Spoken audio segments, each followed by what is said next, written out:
Мінеке моторымызды жинауға ақырындап бастап жатырмыз. Детальдерін бәрін осы жуып тазалап, жылтыратып әдемілеп дайындап қойдық. Блогымыз міне расточкадан келді. Бәрі дайын тұр жинауға. Мында головкамыз тұр. Жылтыратып қойдық тоже. Әдемі болды. Енді бұның қалпындарын түртіп жасап, қалпылшықпен ауыстырып дайындайтын боламыз. Моторымызды жинап қойып қалдық. Мінеке мында барлық детальдерін ауыстырдық. Оттегі муфта, двигатель бәрін ауыстырдық. Екеуінде всасывающий выхлопной майдың насосында крышкамен бірге келеді комплект, сондықтан бәрі новый болып тұр. Оның бәрі осы жаман май құйғаннан, сондықтан жарамай қалған ғой, ауыстырмай жүргеннен. Сондықтан майларыңызды ауыстырып жүріңіздер, жақсы май құйып. Енді бұл моторға біраз ақша кетті. Зато новый мотор болып шығады. Мінекей моторымызды орнына орнатып қойып, ақырындап жинап бастап жатырмыз. Моторымызды жинап болдық, оталдыруға дайын тұр.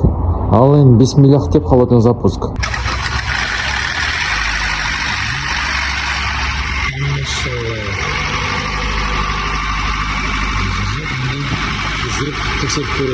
Кезекте темір тұлпарымыз капремонттан сәтті өтті. Сақадай сай дайын тұр. Енді қазір гараж аппаратынан өткізіп болған соң өз көлік иесіне тапсыратын боламыз.